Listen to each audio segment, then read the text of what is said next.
देखो इसमें क्या कहा गया है। ये एक क्वेश्चन है वॉल्यूम से रिलेटेड, मतलब आयतन से रिलेटेड है ये। ठीक है।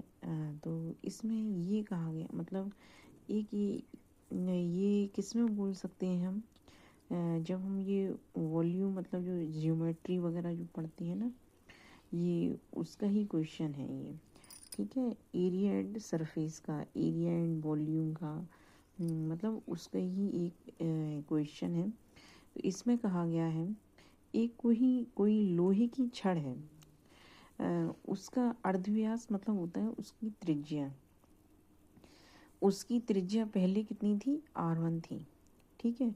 फिर इन्होंने क्या किया, उसी लोहे की छड़ को मतलब गरम करके उसको जब ढाला, मतलब तो वो लोहे की छड़ क्या है, पतली हो गई, लेकिन उसका आयतन वही है, मतलब वॉल्यूम उसका वही है, जो इसका है वही इसका है।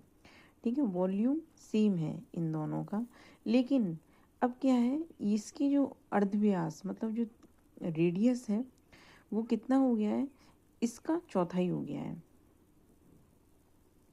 इन्होंने कहा है किसी लोहे की छड़ को पुनः ढालते हुए उसके अर्धव्यास को 1/4 कर दिया जाता है।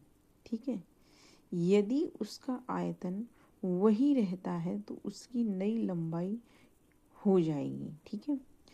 लंबाई मतलब हाइट, ये इसकी मान लीजिए हमने हाइट मान ली क्या है, h1, तो इसकी हाइट क्या हुई, h2 हो गई। वॉल्यूम दोनों का सेम है। ये पहले मोटी थी, अब ये पतली हो गई है, क्योंकि इसका जो रेडियस है वो इसका 1/4 हो गया है इसलिए। तो इन्होंने कहा वॉल्यूम सेम है। वॉल्यूम क्या होता है, वॉल्यूम होता है πr² h। तो ये हो गया पाई, इसकी रेडियस है R1 h1। इसका क्या होगा, वॉल्यूम πr2² h2। ठीक है। सेम है दोनों का, तो पाई से पाई कट हो जाएंगे। ये हो गया R1² h1 is equal to, ये R2 जो है वो कितना हो गया, R1/4 का होल स्क्वायर h2। ठीक है। तो इधर से क्या होगा, R1² भी कट हो जाएगा और ये नीचे आ जाएगा 16, ये 16 यहाँ आएंगे, 16h1 is equal to h2। ठीक है। ये हो गया। तो मतलब क्या हुआ, अब इसकी जो हाइट है वो इसकी कितनी हो गई है, 16 गुना हो गई है। ठीक है। कितना हो गई, 16 गुना। ठीक है।